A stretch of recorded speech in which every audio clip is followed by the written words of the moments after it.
بسم الله الرحمن الرحيم.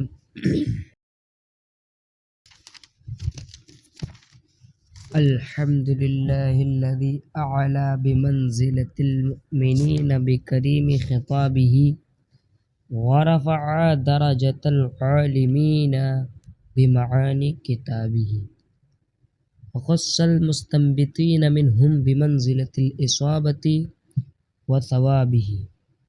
والصلاة على النبي وأصحابه والسلام على أبي حنيفة وأحبابه.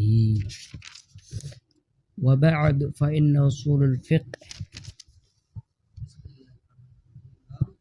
تمام تعریفیں اس اللہ کے لیے کہ جس نے بلند کیا مؤمنین کی منزلت کو، مؤمنین کے مرتبے کو، بکریم خطاب ہی اپنے مقرر خطاب کے ذریعے، یہ کریم خطاب کے ذریعے، ورفع درجۃ العالمین، اور اس نے بلند کیا اپنے عالمین بمعانی کتاب ہی، اپنے کتاب کے معنی کو جاننے والوں کے درجات کو بلند کیا.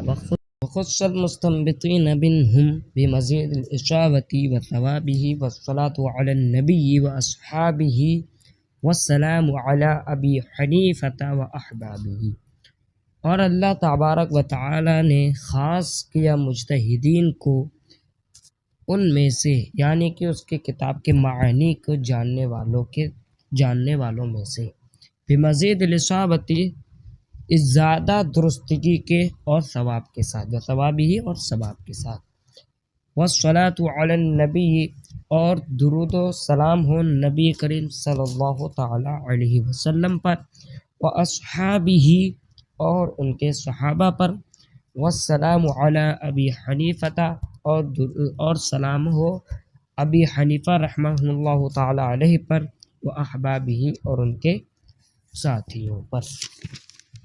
والصلاۃ علی النبی، اور درود و سلام ہو نبی کریم صلی اللہ تعالی علیہ وسلم پر، واصحابہ، اور ان کے صحابہ پر، والسلام علی ابی حنیفۃ، اور سلام ہو ابی حنیفہ رحمہ اللہ تعالی علیہ پر، واحبابہ، اور ان کے ساتھیوں پر. وبعد، اور اس کے بعد، یعنی بعد حمد اللہ والصلاۃ علی النبی وآلہ. فإن اصول الفقہ اربعۃ، تو بے شک اصول فقہ چار ہیں. نمبر 1 کتاب اللہ تعالی، نمبر 2 الثانی وسنت رسولہ، والثالث واجماع الامہ، والرابع والقیاس. فلا بد من البحث فی کل واحد من هذه الاقسام، تو ضروری ہے ان اقسام میں سے ہر ایک کی بحث کرنا. لیعلم بذالک طریق تخریج الاحکام، تاکہ معلوم ہو جائیں احکام نکالنے کے طریقے. البحث الاول فی کتاب اللہ تعالی، پہلی بحث ہے اللہ تبارک و تعالی کے بیان میں. اب یہاں پر ایک اعتراض ہو سکتا ہے کہ کتاب اللہ تعالی کو سنت رسول اکرم صلی اللہ علیہ وسلم پہ مقدم کیوں کیا؟ تو اس کی وجہ یہ ہے کہ کتاب اللہ تعالی یہ اللہ تبارک و تعالی کی مقدس کتاب ہے، اور اس کو مقدم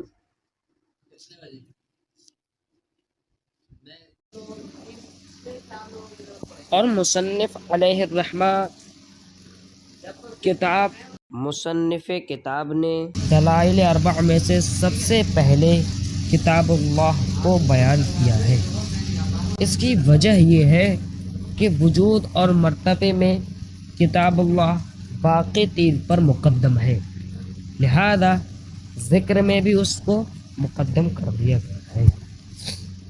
پہلی بحث ہے کتاب اللہ تعالی کے بیان میں. فصل فی الخاص والعام، یہ فصل ہے خاص اور عام کے بیان میں. فالخاص لفظ وضع لمعنى معلوم أو لمسمى معلوم على الانفراد كقولنا في تخصيص الفرد زيد وفي تخصيص النوع رجل وفي تخصيص الجنس انسان۔ یہ فصل ہے خاص و عام کے بیان میں۔ پس خاص ایسا لفظ ہے جو انفراد کے طور پر معنی معلوم یا شخص معلوم کے لیے وضع کیا گیا ہو، جیسے تخصیص الفرد، فرد کی تخصیص میں ہمارا قول ہے زید، اور نوع کی تخصیص میں رجل، اور جنس کی تخصیص میں انسان ہے۔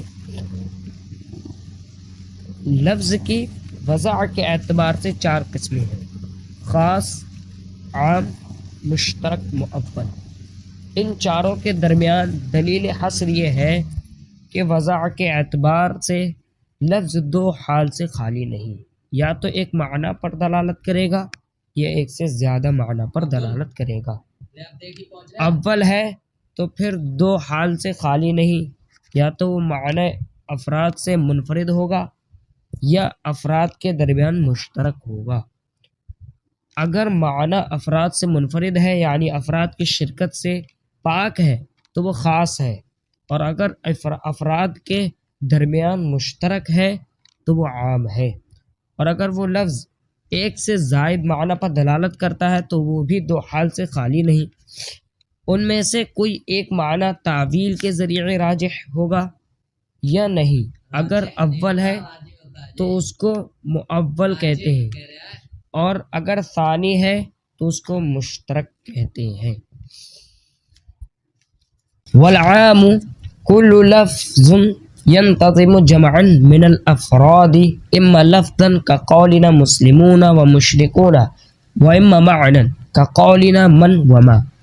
عام ہر وہ ایسا لفظ ہے جو شامل ہوتا ہے تمام افراد کو، یا تو وہ لفظاً شامل ہوگا جیسے ہمارے قول میں مسلمون و مشرکون،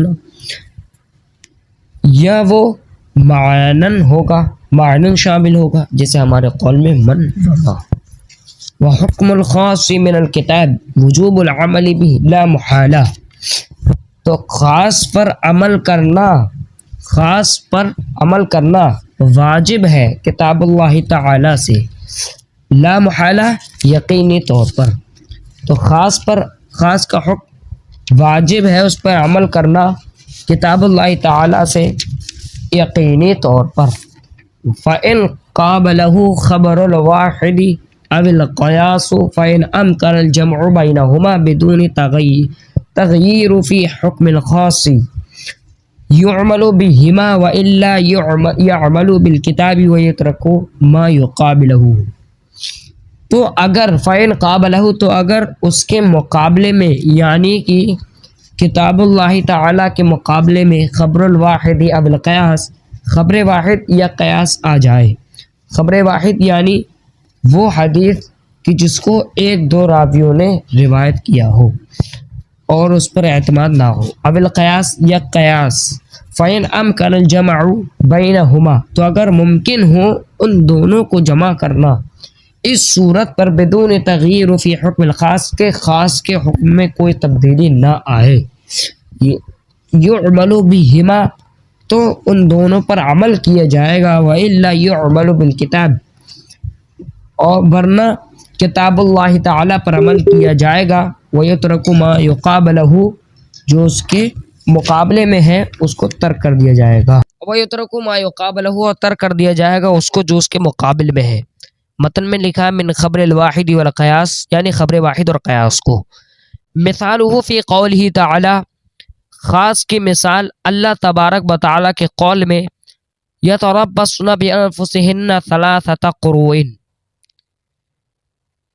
اصل میں عبارت ہے والمطلقۃ یتربصن بانفسہن ثلاثۃ قروء، مطلقہ عورتیں اپنے آپ کو روکے رکھیں گی 3 قروء تک۔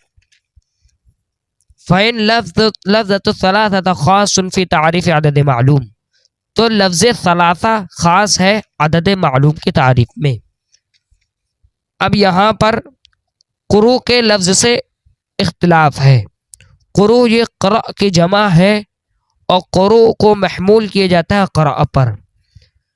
تو امام شافعی علیہ الرحمۃ و رضوان قرو سے مراد طہر لیتے ہیں۔ طہر یعنی اس کو کہا جاتا ہے کہ جب عورت حائضے سے پاک ہو جاتی ہے دوسرے حیض تک جتنے دن کی مدت بیچ میں رہتی ہے اس کو طہر کہتے ہیں۔ اب وہ امام شافعی علیہ الرحمہ قرو سے مراد طہر کیوں لیتے ہیں؟ اس کی دلیل یہ ہے کہ نحو کا مشہور قاعدہ ہے عدد کا کہ جب 3 سے لے کر کے 10 تک کا طریقہ خلاف القیاس آتا ہے، یعنی کہ اگر عدد مذکر ہو تو معدود مؤنث آئیں گے اور معدود مذکر ہو تو عدد مؤنث آئے گا۔